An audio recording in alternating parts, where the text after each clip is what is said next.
Yoo-hoo! We're going to start the meeting now. We're kind of running late. Welcome to the September meeting of the Lents Neighborhood Livability Association. Thank you for all coming. To show respect for our speakers, please silence your cell phones and let's refrain from side conversations. Otherwise, we have a moment of silence for 9/11 victims. Yes, we can do that. And Charlie Kirk. And Charlie Kirk.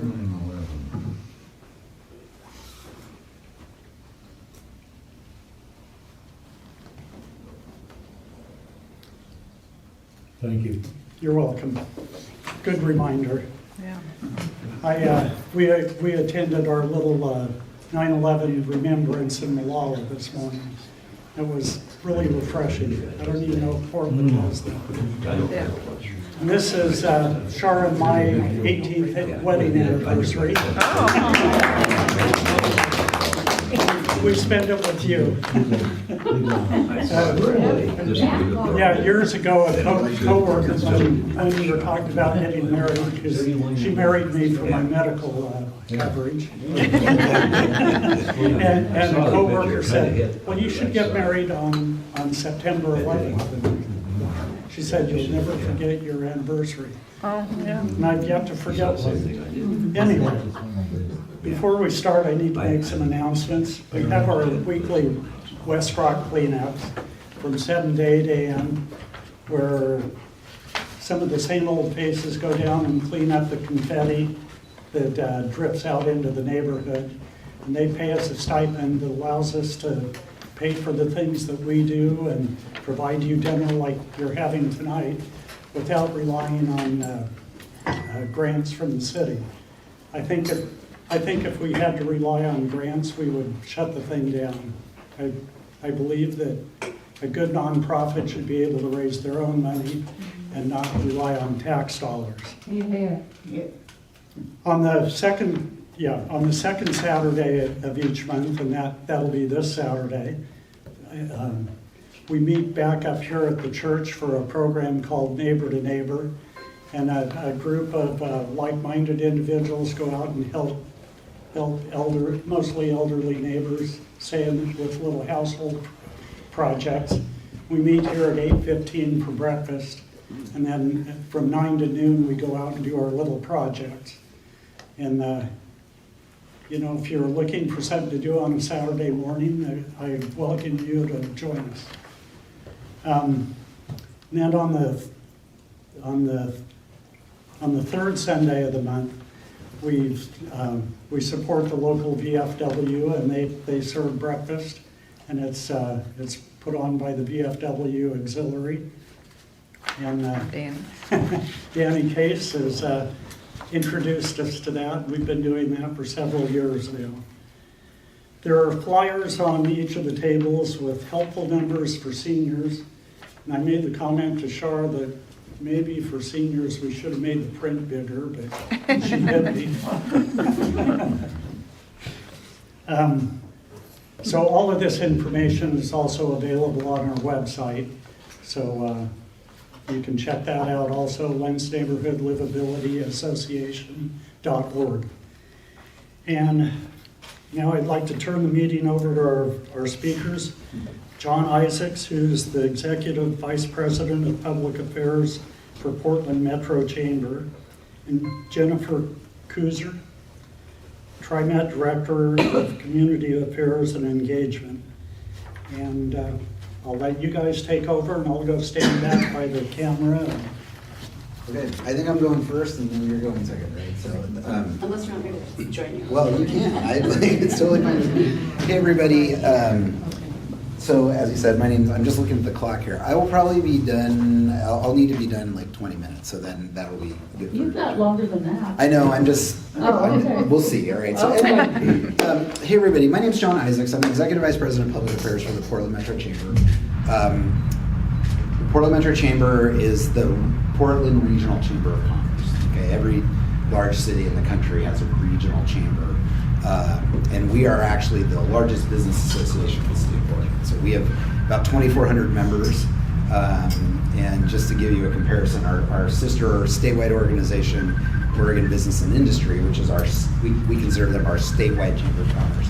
They have about 18 members, so we are the largest by a lot. And when I started in this position in 2019, I've been there 7 years. You may have known us in our former name, Portland Business Alliance. We had about 1,700 members, so we've grown by about 700 members, even during this period of turmoil, really, in the last 5 years. And so we're very proud of that, and we're proud to be an organization that thinks about the whole region, and then also be the kind of lead voice for business, commerce, vibrancy, livability in the city of Portland. As I said, I've been there 7 years. I actually live in Montevilla, east of 82nd Avenue. So this is my place. Okay, I grew up in Oak Grove, so I am an East Sider. Okay, I still don't know. To this day, I've lived here most of my life, and I don't know the west side of Portland without GPS. But I can drive around East Side. Last thing I'll say is, you might say, what's public affairs? Public affairs is just politics, policy, and advocacy and communications. So, my team is the lead advocate for the business community in the city. We are also, we release the regional economic report for the region every year on February. It's the state of the economy. We deal with the media out of my team. And we also deal with politics and elections and things like that. The chamber is doing that less directly now because we created a coalition organization that's independent of us now for the entire, what I think of as a coalition for the reasonable in Portland, called United for Portland, that you may have heard of in the last election. So we spun that out of our organization. So we do less direct candidate politics than we did because United for Portland is doing that. So that's what public affairs is. I've been there 7 years. You can imagine it's been absolutely crazy 7 years to have this position. When I took the job in 2019, the very last meeting I did before we shut the economy down and I didn't go back to the office for about a year, we convened about 50 elected officials in our office to give them the 2020 State of the Economy report. And we were the 5th fastest growing metro economy in the nation. Okay, and we'd experienced 11 straight years of growth. So, now we are in a really, really difficult economic situation. And that's, we could have a whole session on that one. But, Portland, just for a number of reasons, primarily actually the way our economy was structured, the pandemic was like a comet that hit us and took us from our heights that we were at. And I just like to remind people of that the city was really doing well. We had, as we knew, underlying problems that the pandemic really exposed, but we were doing really well. And the pandemic really did come in and disrupt things. And so I try to point that out because, in today's kind of politics, we're always trying to blame everybody for something. And that's the number one problem we pursue with our government, our public sector here, is they just all want to point the fingers at each other. But there were a lot of great things happening here, and there still are. But we try to not get out of the blame. We try to stay away from the blame game and talk about solutions. Okay, so that's what I want to talk with you here tonight. Question? Yeah. Is there any solutions for Gateway? Well, we can talk about that. So let's talk about what's possible. But you wanted me to talk about public safety, though. That was the first topic you wanted me to Well, get that into. was one of the things, but Okay. I think a lot of it's going to be focused around commerce. Okay. The rebuilding the economic development of this Okay. area. Great. Okay. Well, then let's talk about that. Okay. And so let me just say, I'm happy to talk about anything tonight. The one cool thing about working I love my job for many reasons, but when you work for the Greater Portland Chamber of Commerce, we are involved in almost every area of public discussion, right? So, we can make this conversation as wide-ranging as you want to, but so let's start with the economy, okay? And here I want to say one thing to everybody. We cheerlead for Portland probably more than any organization, okay? I actually I run a meeting every month of about 30 organizations that's dedicated to reputational recovery. But we also, our job as the chamber is to be honest and talk about what is, have the hard conversations about really what are the problems that we got to solve. And then we really pride ourselves in being a convener that starts driving towards the solutions. Okay? When we get in kind of public fights now, like we are right now with the county chair, it's because they're not solving the problem. And we got to get the problem solved, and we know how to do it. So that's when we throw our elbows a little bit. Is like, let's get this problem solved, okay? But we just try to have the hard conversations, and if something's positive, we'll say it's positive. If something's negative, we'll say, hey, it's negative. Let's fix this problem. The biggest problem with our culture, our public sector culture in Portland. By the way, I'm going to TriMet out of that office. TriMet is an incredible partner for us, and I have a lot of concerns, but I'm primarily talking about our city and county government. They just have a culture of avoidance, right? Not wanting to talk about the problems. Hey, everything's okay here, right? Like, hey, nothing to see here. It's always good. We're doing a great job no matter what's happening. Rainbows, unicorns. Yeah, just a lot of like, and we want us to be honest. We need government to say, hey, you know what, we have this problem, we're trying to fix it. Try this, it didn't work, let's try this, and brings the community in as a partner. So that's my disclaimer, because when it comes to the economy, I don't really have a lot of positive to say. It's just the truth. Portland's economy is going to struggle for the next 3 to 5 years, okay? And depending on whether it's 5 or more is really going to be up to us as a community, up to our leadership.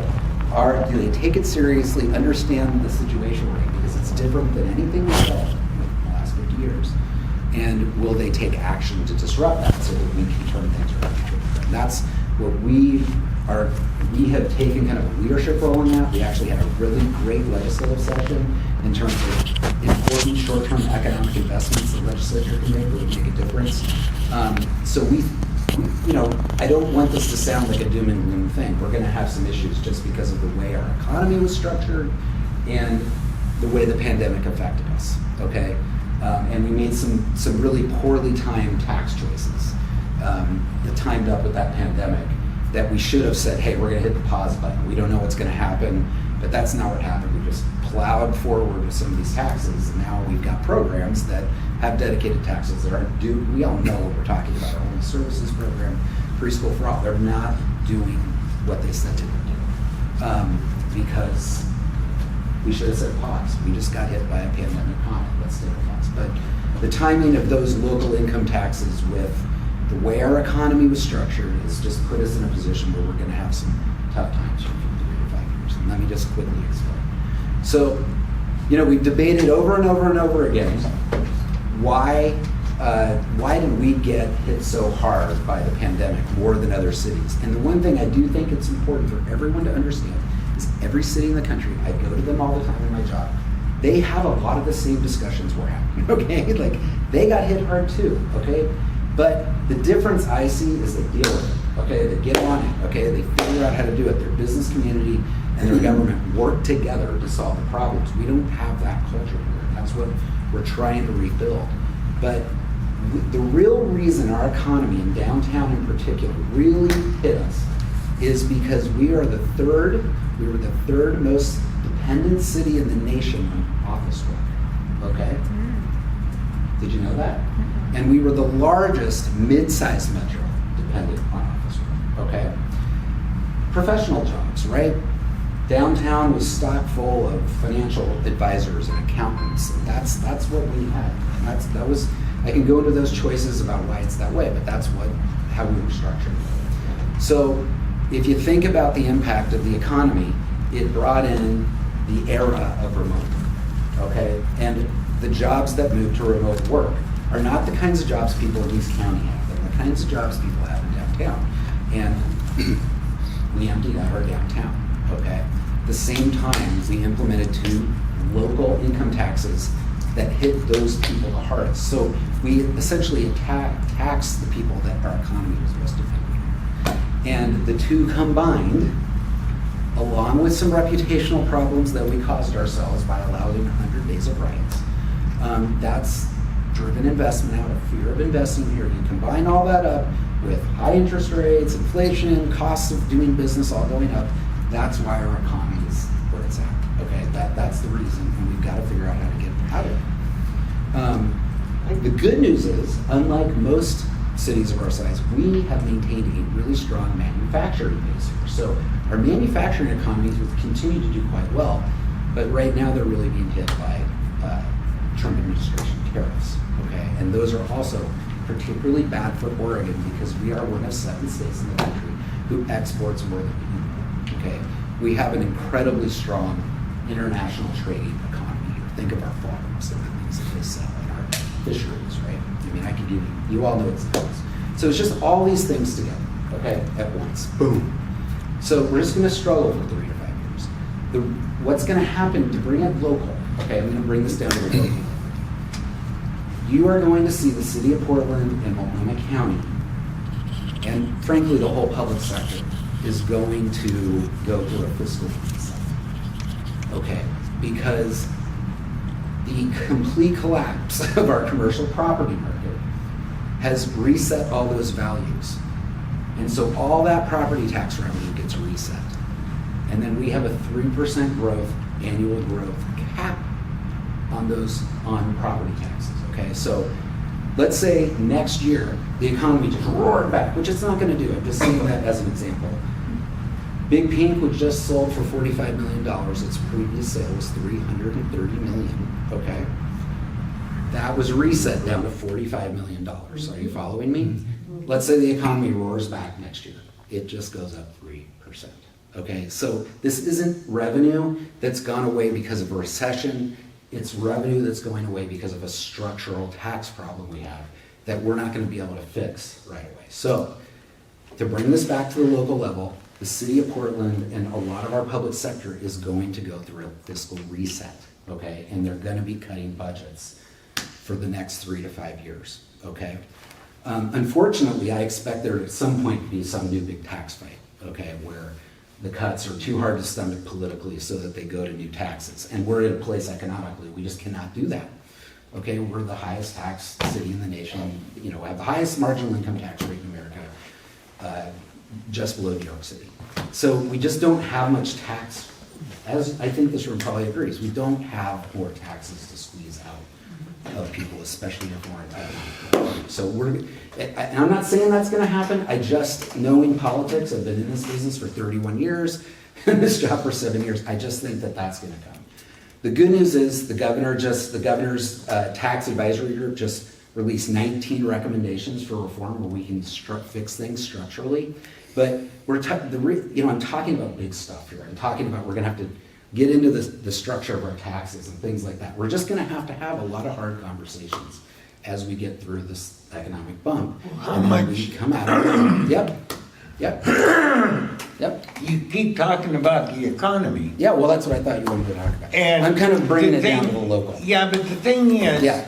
you know, with all the buildings that are going up, with all the pot shops that are around, Yeah. and all of this stuff that the city is making bank on, where did all that money go? Well, we could have so that's a great question. We could have a whole other conversation about, you know, taxes and spending and that kind of stuff, and I'm happy to get into that. But I'm just trying to get down to the local, to the gateway, and I just want to do the full Yeah, picture. but they keep Yeah. raising everything. Everything's going up. Parking went up. Everything you'd buy. Yeah. I do a lot of automotive stuff. Yeah. All of that stuff has gone out of sight. Yeah, there. inflation is a You huge know, problem. Yep. what the heck? Where did all this money go? They want more. For Yep. what? Here's what I would say to that. What I'm here to tell you is that's not going to happen. We're going to see the other direction. Our government is going to be cutting its budget year after year for the next 3 to 5 years. Tell the governor to take a cut and pay for crying out loud. Well, she Help the might. state out. I mean, she might. They have a $1.8 billion state budget deficit they're going to have to deal with. So let me just bring it down to the gateway question, okay? So, and I feel like it's actually some optimism, all right?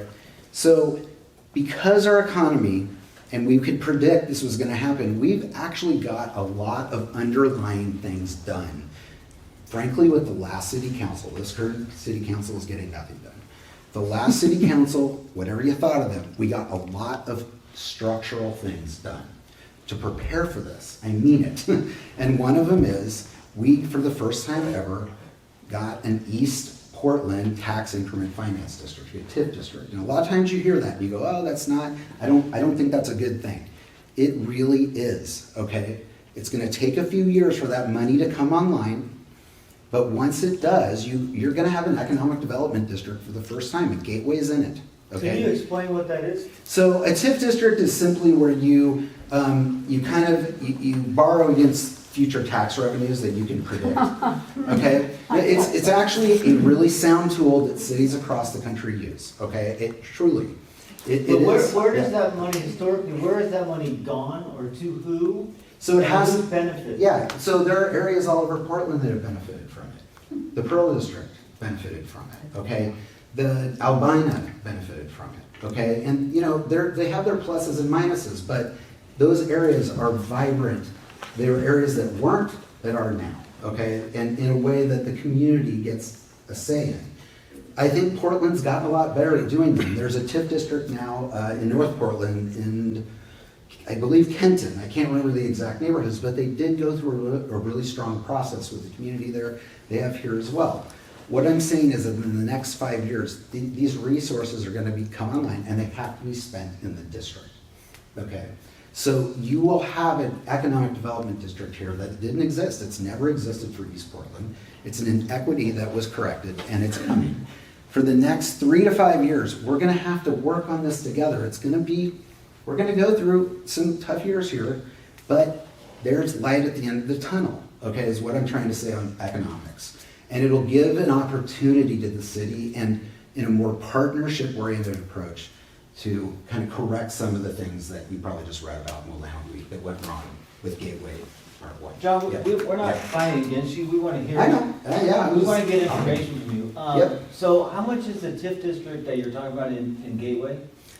I don't know, I'd have to look it up. I can't remember how much revenue it's expected to generate. Yeah, it's over Not 20 expected to years. generate, but Yeah. how much revenue are they gonna borrow, or, and how does that money get handed out?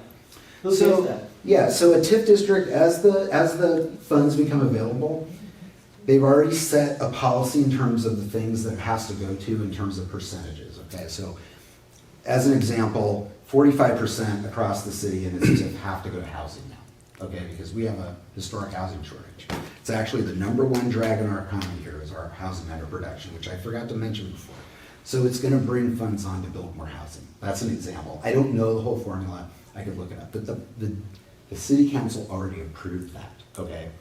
Then they have to form a local kind of advisory governing board, which then will make the decisions within those buckets. Okay, does that make sense? And what are the other buckets? I can't remember, that's what I'm saying. Like, I could do a follow-up with your leadership yeah, and send all the information. It's all available on the city's website, you just have to know where to get it. So I'll just get it to you guys and you can check it out. I'm just, you know, again, we're a truth-telling organization, so I'm not here to say like the economy's gonna be better next year. It's not. I think You it's- guys read, there are layoffs happening. It's a time where we're just gonna go through some tough times.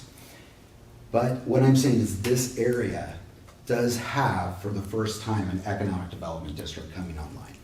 And it will be. What are the parameters physically? What do you I say? don't remember. I do know for 100% the Gateway is in it. So I just need to. Well, John, in our experience, Lentz had an urban renewal Yeah. district. Yeah, you had a URD, yeah. And that did nothing.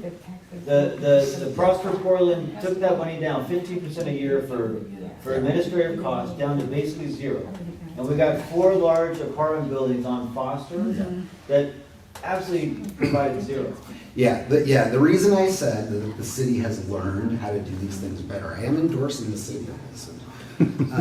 They have learned they've learned from their mistakes, okay? And no one's gonna say that this was, they did the best job there.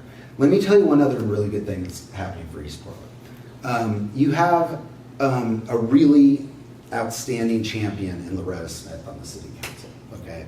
And she's already gotten the council to adopt a smart financing program to finally get all of East Portland, all the districts, sidewalks installed and paved.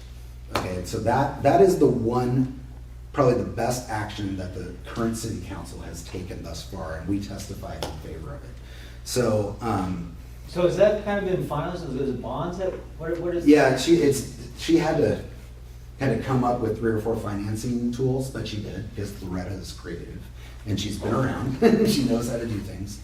And so that's gonna create a mini little kind of jobs program also for this area of the city. And that was definitely part of what she installed in it. So they have kind of local hiring requirements in it. So it wasn't just, hey, we're gonna hire a bunch of contractors. There is a jobs component to it, and that's also just for East Portland. So these are just little things that are good that I think the city did a bad job of for years and years and years. The biggest historic inequity in Portland economically is East Portland, right? My old boss, Jeff Merkley, I ran Jeff Merkley's US Senate race in 2008, worked for him in the legislature. His entire career, if you don't know this, was started organizing the neighbors on stormwater fees and the backed up stormwater. So I think we're finally getting to that point where, the commitment that has been coming for East Portland is coming online, and it's coming online at a good time when we're, as a region, we're gonna go through some tough times. Anyway, question, Did the yeah. governor ever say anything about the high income earners that live in Portland?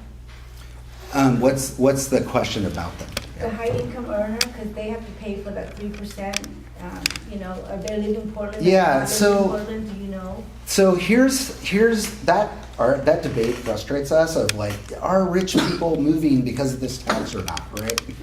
It's like the difference in the sides is like 10 people, all right? The reality is this is a city with not tons of very wealthy people, okay? It's just the reality.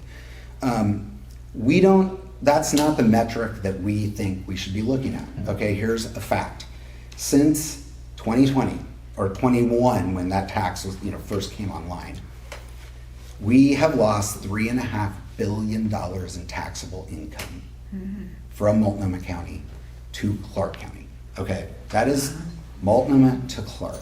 Okay, and so this whole debate that the county commission was just having about, do wealthy people move from state to state because of taxes?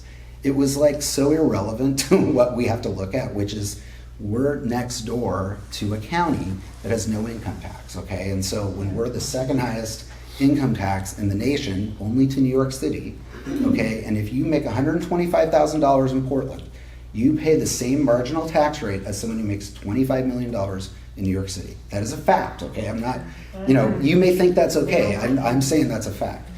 And to us, it goes without question that decisions would be made about where to start a business, where to live, where to put my house, where, am I gonna invest in a business based on a 15% income tax savings next door.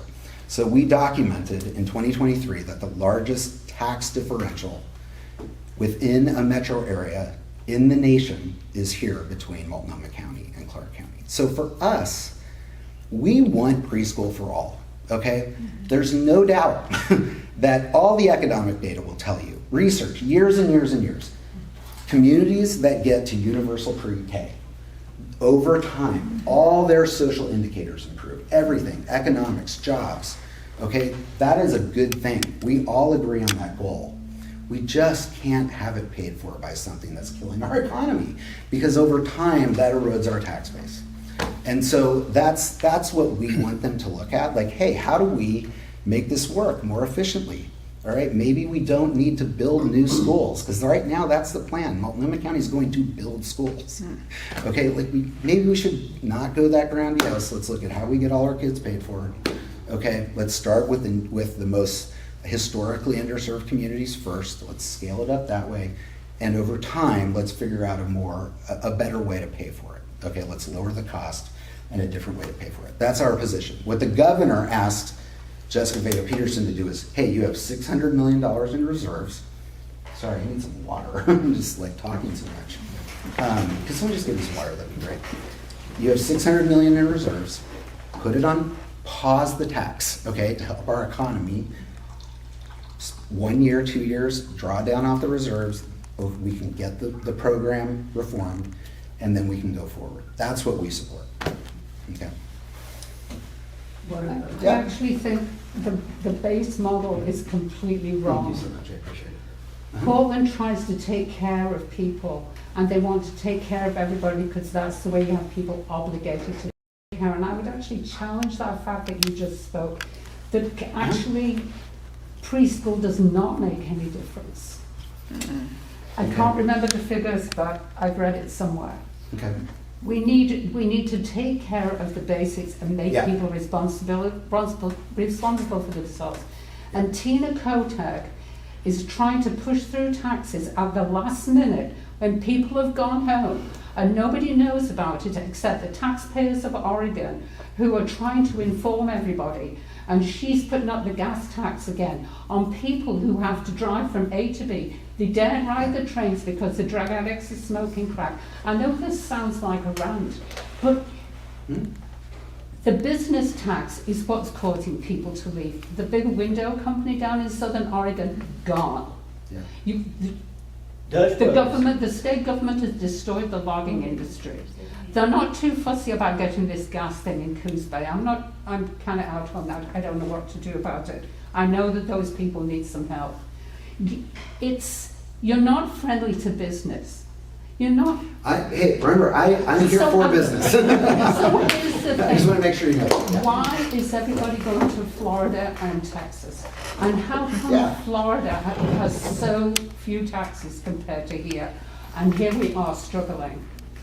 It's a long, the discussion about, you just raised like the whole big question, right? And there's so much to talk about there. But I want to get to, you made a really important point, and I want to make sure you and I don't disagree. So, we can talk about the importance of pre-K, okay? And the position of our organization, which my job is to represent, is that we would like the program to succeed. We've just got to figure out a different way to pay for it, and we've got to lower the cost significantly. That's our position. However, let me just say, what you just said is what we're going to have to do, okay? We have, in our public sector here, gotten into lots of stuff that is like add-ons, right? There are things that we do because we want to do them, right? We all know examples of what they are, right? What I'm saying is that there's going to be a fiscal reset, okay? It's coming, it's going to happen because of structures in our tax system and the economy, okay? It's not because of anyone did anything wrong, okay? I'm not blaming anyone, it just is, all right? And that is going to force the conversation about getting back to the basic priorities, okay? And we agree with you that we've kind of lost track of that, especially at the city, okay? Really lost track. And to your point, it is a good point about Multnomah County. Like, why the heck did you decide to be a preschool organization, right? Like, it's not your thing. You're you're jails and parole and mental health and public health, and that's what they do. But we're here and we're now. What I'm saying is we're going to have that discussion. And part of that discussion is going to be the following. What are we going to do if we have to close jails because our general fund revenue is plummeting while we're sitting on $600 million in reserves for preschool? Do you understand? So you can think pre-K like we do is a real economic benefit. You don't agree, it's okay. But you can't have $600 million in reserves for it. What we can all agree is out of the traditional role of our county government while you're closing jails, or you're laying off probation workers, or you're cutting health inspection workers, okay? These are essential functions that we have to have. Or the infrastructure. Right, so for the city, it's roads, right? TriMet just had to reduce its budget. We need a transit system, okay? So I'm just saying that's the discussion that is coming, is about priorities and what are the most important functions of a city. Public safety, transportation, let's just go back to infrastructure. schools. The K, the preschool, it's just minuscule really because people are having kids in this city. But the schools want to rebuild and remodel all these schools when we know that it's polluting. We're building more seats, so to say, in a school when the pupils just aren't going to be there. So what are we going to turn them into? Jails? No, your job is to keep us safe. Build the jails. Build the jails and people will turn around. Make them responsible for their actions. That's what I see as wrong is important. And if San Francisco can turn it around, I'm not saying they've turned it around completely, but they're moving on it. And it's going to get better. I don't think it will get better for Portland. There has to be a total reset. So there is going to be a reset, like I'm saying. However, I do want to say, like, I came prepared to talk about public safety. And I need to get going because we need to let TriMet come talk. But we're going to have less than 30 homicides this year citywide, okay? Like, we are. That is a fact, okay? Homicides in Portland are down 51%. It's the number one, we're top at that in the nation, okay? That is the truth, all right? We've only had 20 homicides so far this year, okay? I'm not saying gun violence isn't still a problem. I'm saying that 2 years ago we had over 100 homicides, okay? We're gonna have less than 30 this year, okay? So I'm just saying that there's been a lot of people, including the chamber, TriMet, who have worked together, and we have because crime got out of control in Portland, okay? The DA, former DA Mike Schmidt, and Ted Wheeler formed a vehicle theft task force. They did, okay? And it worked, okay? Vehicle theft was out of control. We're back down to early last decade levels on vehicle theft. And if you just sit and think about it, there's just less vehicle theft. I'm telling you, I live here, I live in East Portland, it was out of control, it's just less. And so, one thing that frustrates me is that we are really good at pointing out problems, and we do need to point out where we've made some progress. And on public safety, we have so much more to do. I mean, we're still not to where we need to be. And those of us who live in East Portland know that better than any part of the city. But for public safety, the thing we need to advocate for right now, and I want to end with action, okay, things that you can do. As we go through this fiscal reset, it's our position that public safety is the number one priority of the city. Okay, you can have nothing else if you don't have safety, all right? So as this reset happens, and we have this discussion about what's the most important thing, those of us who live in East Portland understand that public safety, better than any part of the city. You're gonna need to take action to make sure the city council takes that message, hears that message, okay? It is a fact that 4 members of our city council are from the Democratic Socialists of America, okay? I encourage you to read the Democratic Socialists of America policy agenda. The first 3 words are defund the police. Okay, that's the first 3 words in the policy agenda. So when I say we're gonna have a real discussion next year, okay, we're gonna have one, and we are going to need people who believe in funding our public safety system, our police, our fire, first, our emergency responders, our first responders. Every city's value proposition starts with public safety, okay?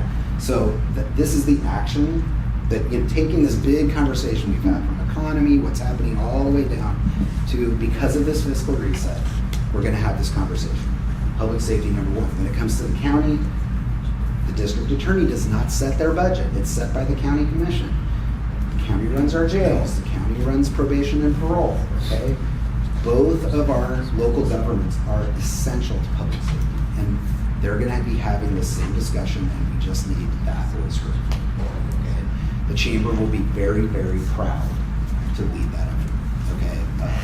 We had to really, kind of intervene in the city budget this year and frankly talk about defeating the parks levy, which we've endorsed, and we encourage you to vote yes on, because there was $2 million cut from the police budget, and we were able to reach an agreement where that $2 million was restored, and then we agreed that we would work on supporting the parks levy. We do believe this parks levy is worthy of support, even though it is a tax increase.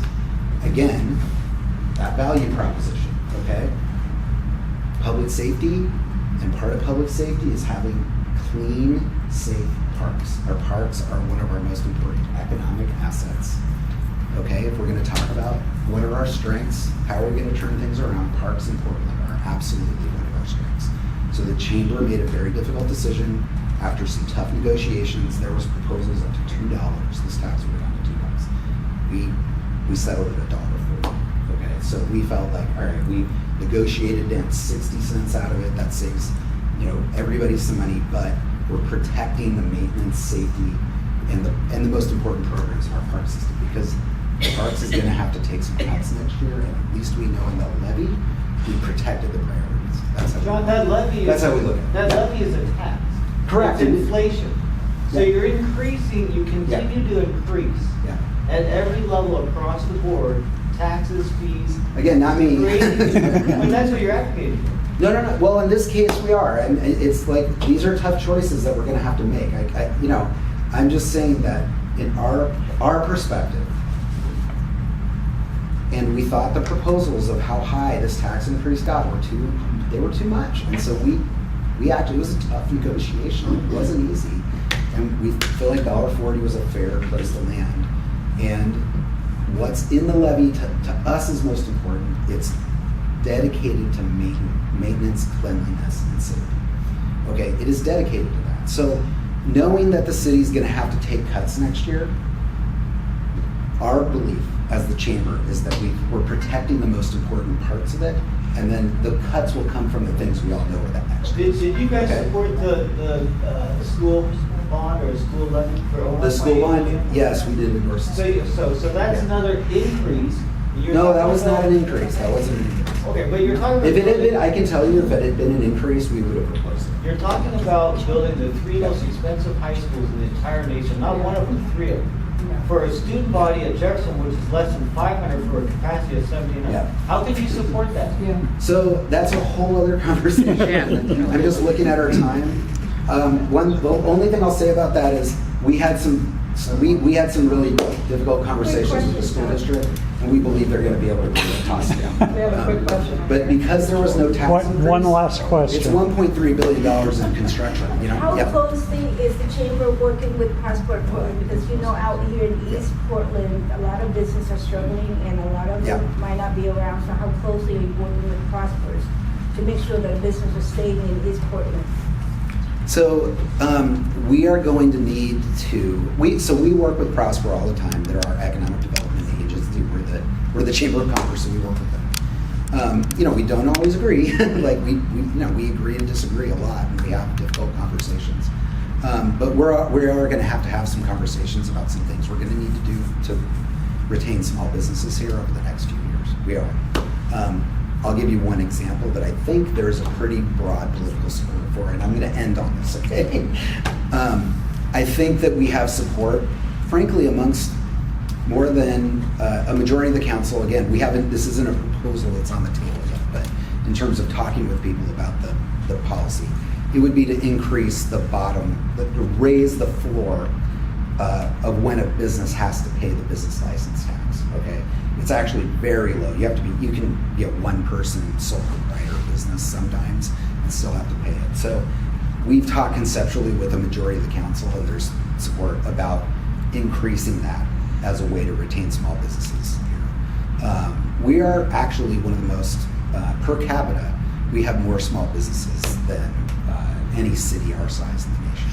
So to us, when you talk about long-term economic recovery, why we're going to thrive, when you have the most small businesses per capita, you have the most opportunity to find your next Nike, to find your next, Lululemon, the Expensify, the homegrown companies that we want to have here. So I'm going to end on that. This has been a wide-ranging discussion. As you know, I could talk forever too. So you guys have been great. I will send the follow-up information to you, and then happy to come back sometime. Okay. All right. Okay. Thank you, everybody. Thank you, John. Let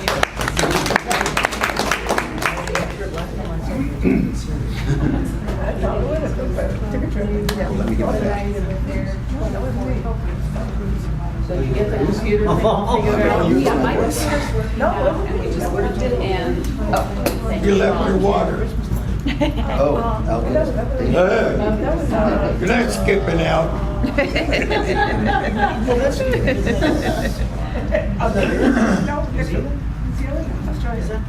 Oh, that is. I can think of at least 4 other schools that are, those are empty, shut down. Why can't they reuse again? I mean, they're perfect, it's like Marshall, I think they put all the equipment on 2 years ago. I lived there, I saw them put it up there. And they're not using it. There's no will. There's no will. I can think of at least 4 off the top of my head I've right been a now that TriMet. are not being used in schools. Okay, we're ready for our speaker. Okay.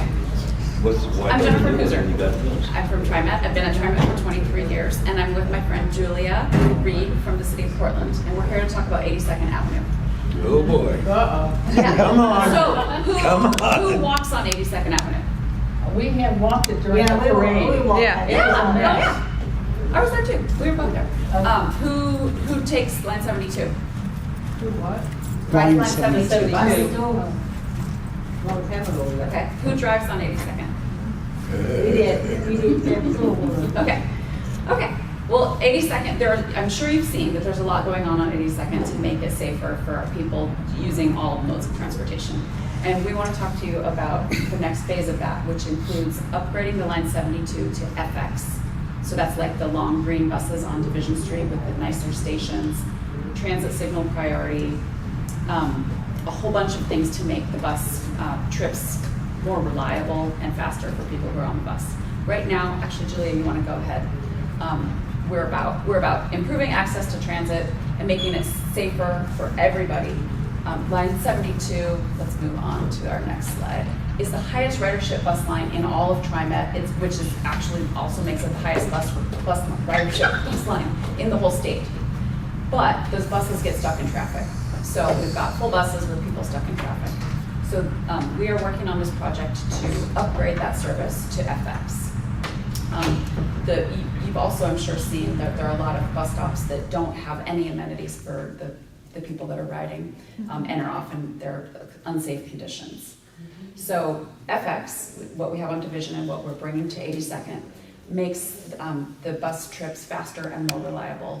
The buses are longer. They have room for 60% more people. Right now, one of the problems with line 72 is often that people get passed by full buses. As you can see in this photo, actually, these are the back two doors of the bus. So there are 3 doors on the FX buses, and you can enter and exit from all 3 doors. So that means that it's stopped for a much quicker amount of time. It just, people get on, people get off, and it takes off again. We have next generation transit signal priority. So this is a new version of technology where the bus and the traffic signal talk to each other. And there's some AI that helps the traffic signal figure out if the bus is running late. It helps the lights stay green longer so that the bus can get through and that bus full of people can get on its way. We talked about the all-door boarding.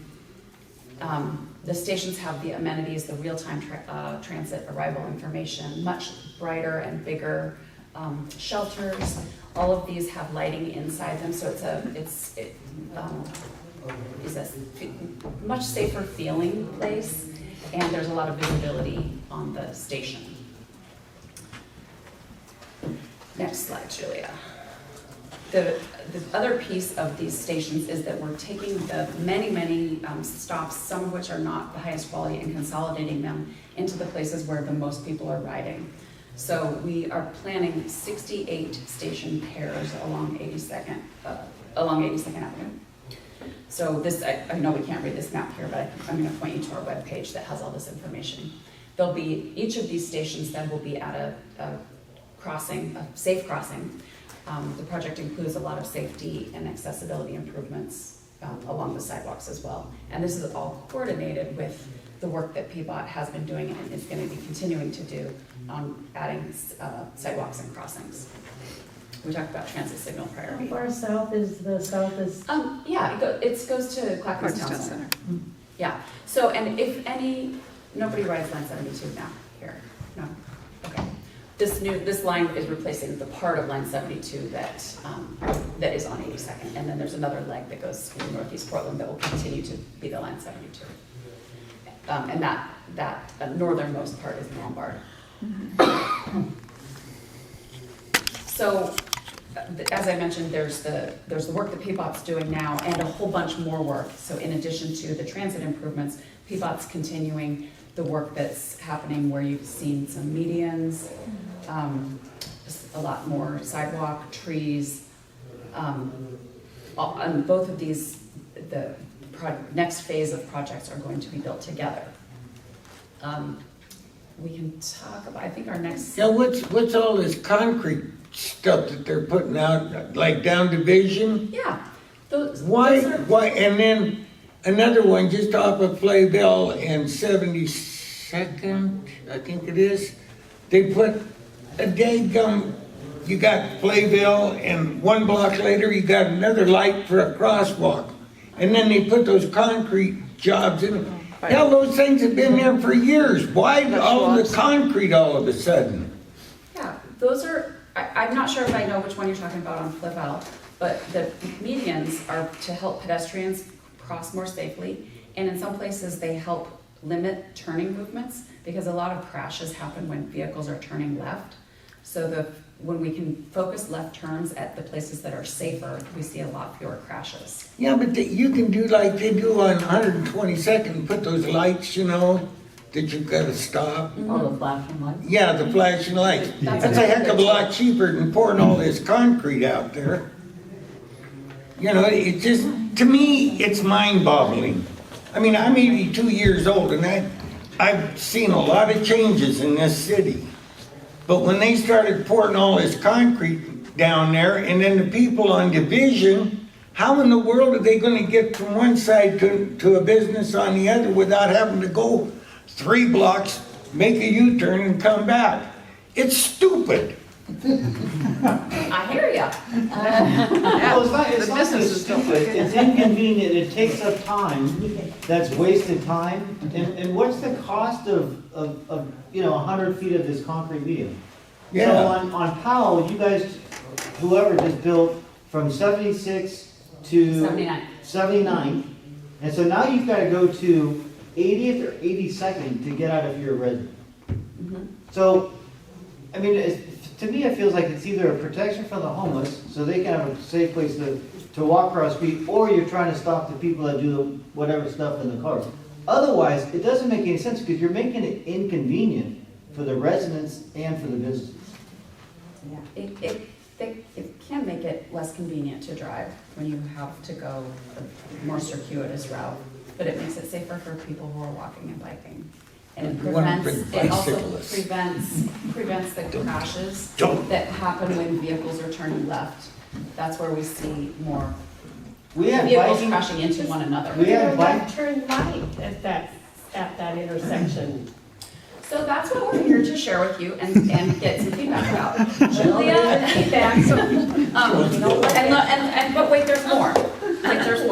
So another element of the transit project, I mentioned the transit signal priority. Another way that, so we've got the transit signal priority, we've got the buses with more capacity and the 3 doors so people can get on and off quicker.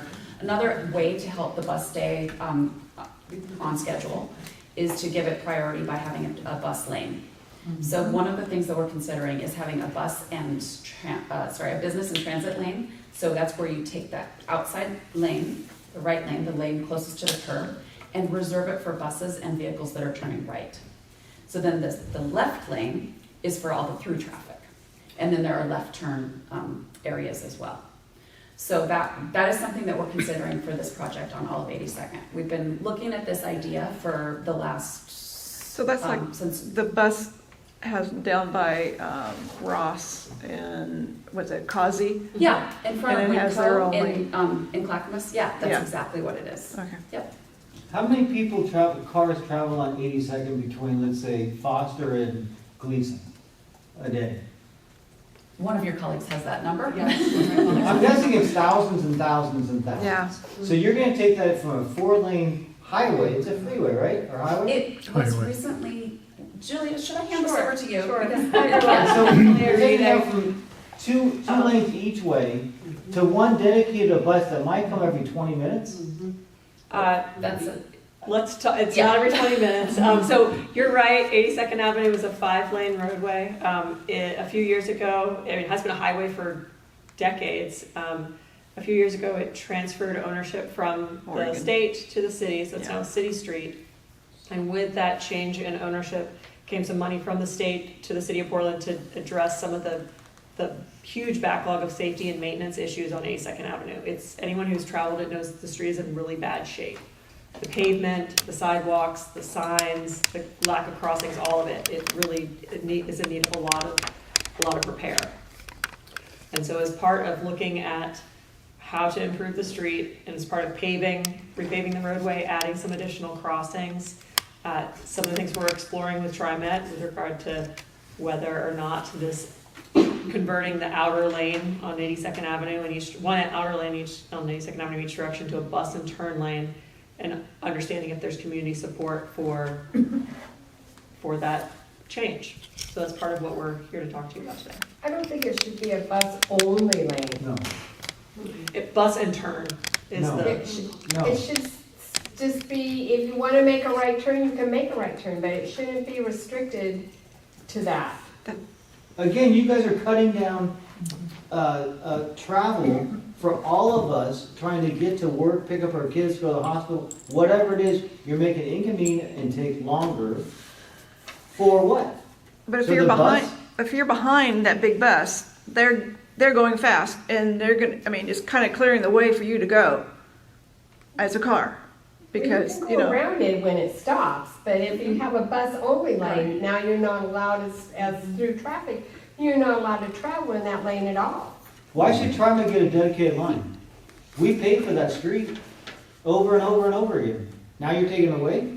And when tolling takes effect and the flow-through traffic from off 205, if you're down to one travel lane in each direction, it's gonna be backed up in a congestion nightmare. So we've been studying this for a while, and we'll tell you some of the things that we've learned so far. And we've had engineers looking at this, and we also want to hear from the people who use 82nd. One thing that I think is pretty interesting is that the average trip length for people driving on 82nd is about 1 mile.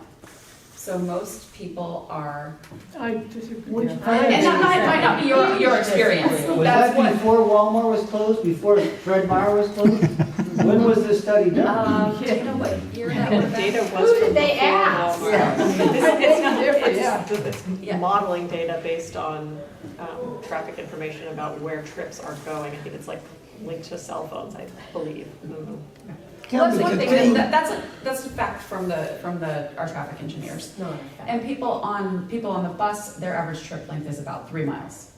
And you are asking about why make that space for the buses. Correct. And I want to think about the people on the buses. We have so many people who use 82nd to get to their jobs, to get to school, and to do their shopping, to do their everyday needs. And there are also people who are driving. So we want to make sure that everybody can. Okay, how many people in a 24-hour period are using TriMet on 82nd versus how many people in a car are using 82nd to get to those same places? I don't have that number. Well, you should. You should know that before you make any kind of determination of taking away 2 lanes.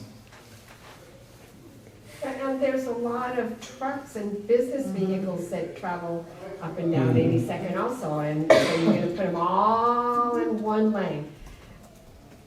And there's also the perception that these are foregone conclusions, and any form of public opinion that doesn't agree with TriMet or PBOT or City Council is discarded summarily and they proceed with the original plan.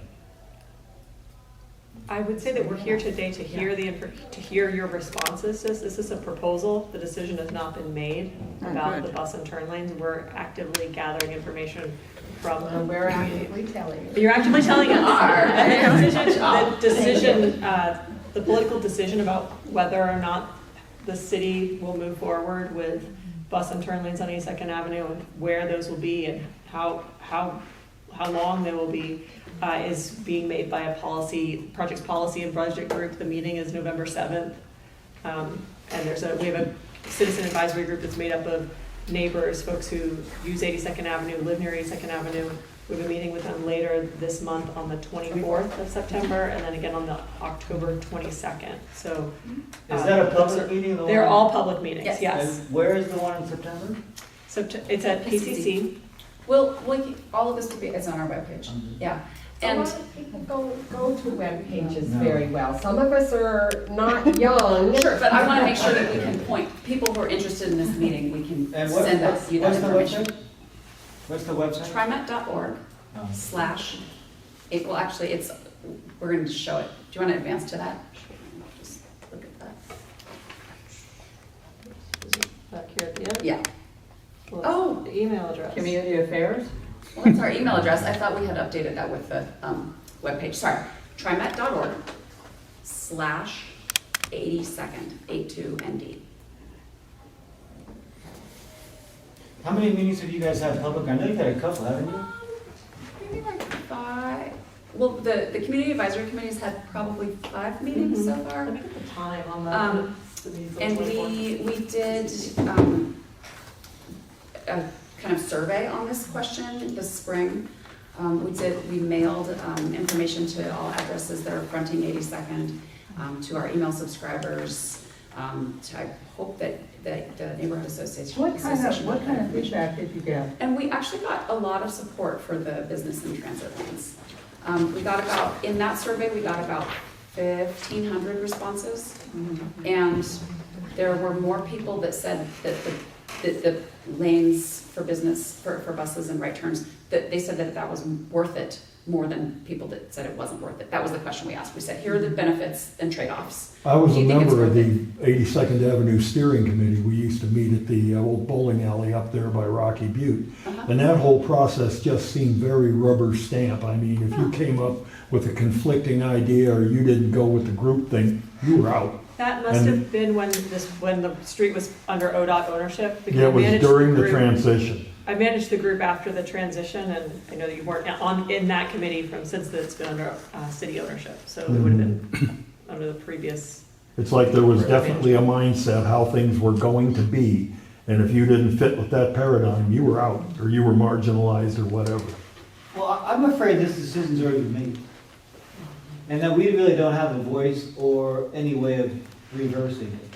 The That's what decision's I'm not afraid been of. made. The The Foster, decision has not been made. the Foster streetscape was like that. We got to go to meetings and give our opinion after the decision had been made. Well, Pe- we're here to assure you a decision has not been made. We are here to hear from you. We're also talking to other neighborhoods, and we're talking to businesses, and we're talking to people who ride the bus, and we are putting all that information to decision makers to help us figure out how to proceed with the design. And let's actually go to the timeline slide, Julia. So we're in the middle of the design phase right now. We are. So the design, that's what I'm saying, the design phase. So you got planning, you passed that, now you're design, you've already got construction. Oh, how much money has been spent on the planning design? And are you guys really gonna reverse this decision? The decision hasn't been made. Let me just clarify that the construction of a transit project, the improvement of the stations, the new buses, that is happening. The thing that we're here to get feedback about tonight is the business and turn, or the bus and turn lanes. That part has not been made, but the decision, yes, you're Good point. correct. There will be construction of a transit improvement.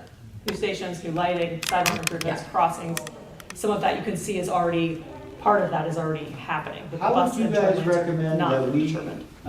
voice our opinion best to stop losing a lane on each way? Write a letter to our community advisory committee and bring it in person. if you're- Lots of letters.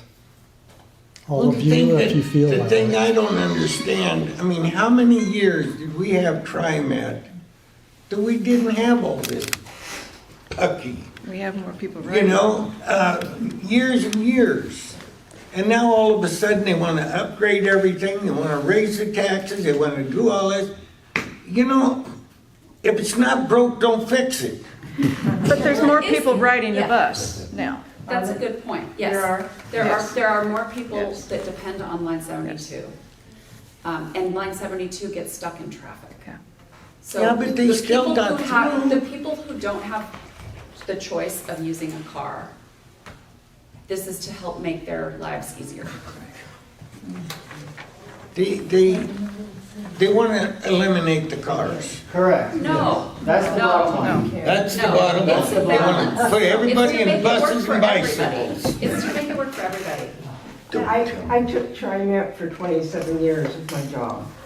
And what I've seen in the last 40 years is apartment complexes, 38 to 150 units being built in a residential area, no parking. They No have to parking. park on the street or they have to get rid of their car and take mass TriMet. transit. Yeah. And what I've seen on Woodstock down 39th to 52nd, and this also started about 30 years ago, they took out a lot of, it used to be able, you could park 7 cars on a block.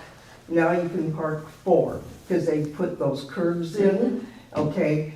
The bus used to be able to make a right-hand turn, now they can't. They gotta get in that one lane of traffic, so they stop all the other traffic. People use the residential areas now to go through, but to me, I just feel that with everything that's being done, and the city okays that they don't have to have parking spots. And the first one I saw that at was 37th and Division. It was a 38-unit apartment, and that was over 40 years ago, and no parking. So, I mean, people were parking 5 blocks away in the area. But, you know, it's like the city doesn't want people to have cars. They want them to use mass transit. In We do want to 19, make it easier for people to ride transit. We don't want to make it hard for people. We want to make it work for everybody. That's okay. when Neil Goldschmidt was on city council, one of his staffers came up, his name was Alan Weber, came up with a policy paper called Disincentives to the Automobile. And Neil Goldschmidt rode that to national prominence and got elected or appointed as Transportation Secretary under Jimmy Carter. And this outlines everything that they're trying to do incrementally. Because my buddies and I in our hot rods down on Broadway, we were some of the first casualties in Goldschmidt's war on cars. So, I mean, I can't believe that this is all just rainbows, unicorns, and lollipops. This is premeditated and being done. In 2012, I think City of Portland signed on to the 15-minute city plan. Right, That is to get rid of cars. yeah. Every place you travel So make it is within better for everybody to 15-minute get walk around. of where you're allowed to live. Did you have another question? I'd like to say that Oh, you 1970. talked about the businesses Oh, up wait. and down 82nd. Oh, no, that and just they came think in it's great 2012. that cars can't go in that lane. When you go shopping at any of those businesses, whether it's groceries, refrigerators, wash machines, clothes, whatever it is, you're gonna be able to take all your stuff on the bus and cart it home? I don't think so. Well, but there would still be a way to drive there. Where are you going to park your car? You don't have any parking. And I just want to correct something. We aren't saying that we've heard from all the businesses on 82nd Avenue that they want this. We are actively, Jennifer and I met with several businesses today to talk to them about the transit project, to talk to them about the proposal, and to get their feedback about the bus and turn lanes and hear how they feel about that improvement. And part of it is we're talking with this neighborhood association, we're talking with every neighborhood association that touches 82nd Avenue so that we can get your input and your feedback on that to share with the policy and budget group who's going to make the decision. So I think we've heard loud and clear a lack of support for bus and turn lanes from this neighborhood association. So this is important information that we'll be able to share. It's one part of the engagement process. And all of that, I just. We're really giving you guys a bad time. So, sounds like, just to reiterate what Julia said, sounds like there is support for transit improvements, but not the bus and turn lane. You can just, Giving up travel lanes. yeah. How long, let's see, how far can you travel in the right lane? Are there gonna be restrictions if you have a car and you're driving, you're gonna turn, say, a mile down the road? Are there any Depends restrictions on on that? what the enforcement is. Right, I You'll mean, there'll be get a ticket. signs saying this You is get for a bus and ticket for turn. $125. There's no cops. Should we, and yes. I was just wondering, thinking about enforcement, what do the police think about this, where they have another responsibility up to them to have to enforce something like this? It's on the Winkle side I going north. don't think that they're seriously considering this as part of, they are very busy with all the things that they already can't do. And it would, if there were to be bus and turn lanes on 82nd Avenue, it would be signed and striped in the way the city of Portland signs and stripes other traffic rules throughout the city. And currently, those are not being enforced very much anywhere right now. So I don't think that they're considering this Let's bring it in. I want to make sure we're all hearing from each other. There was just a conversation about potential, how enforcement might work. And this is Sorry, yeah, no, it's fine. But I want to make sure that we're hearing any other questions or concerns that people have. Sunny had a question. Yeah. Yeah. So, my name is Sandy. I'm nobody. I'm just a regular guy. I'm working 5 days a week. I drive, I take a bus, and I live in Southeast Portland over 40 years. The more construction they make, the more confusing for senior people like me, or like us. Like us, yeah. All of us. I drive, the children complain, and then there's one line, bus only, and two complete together. I was like, which way I should go, this side or this side? And then the ambulance come behind, so people stop, freak out, they can pull inside, can pull outside. And I see the guy just ran on the curb on the median line. He just go on and he turn around. So I think people just, and one other thing I see this, sorry, I have to mention because I don't know how to talk in the public, sorry. So one time, how did you guys do some research during the rush hour? I see you put two lines, two cars, and one car on the last one, or either one on the top, I mean on the front, they're not full. Why don't, I mean, I'm not a construction, I'm not a engineering. Did you guys see how many people ride during the rush hour?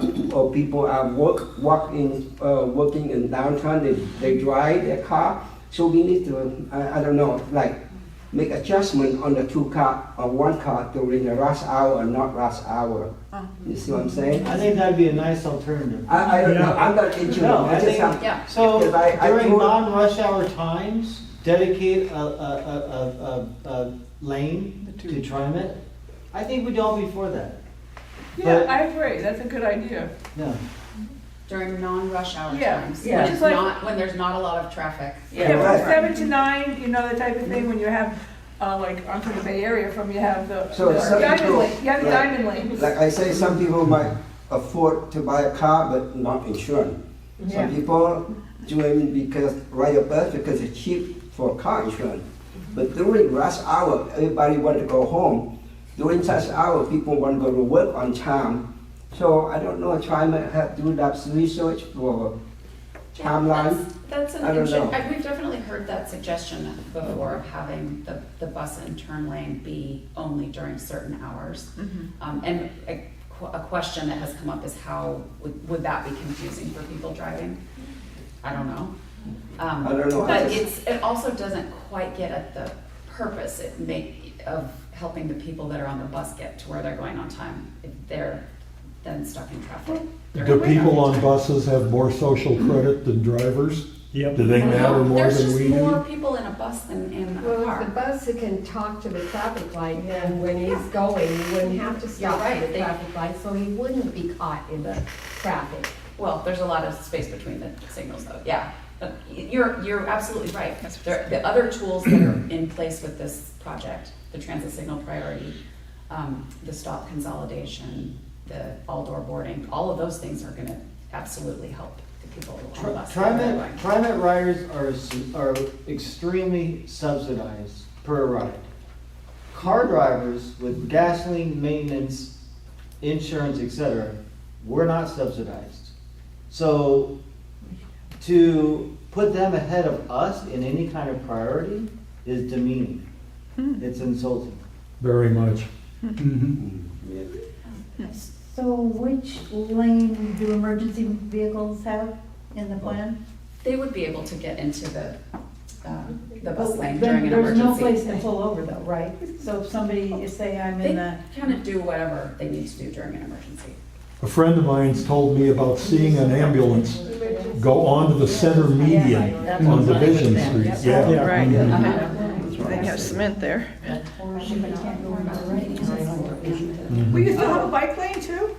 No bike lane? Not on 82nd, no. Okay. there is one down by Winco, isn't there? Yeah, you're right, in Clackamas, there are parts of 82nd have bike lanes, but not in the city of Portland. But this goes all the way across. This, yeah. So yes, you're correct.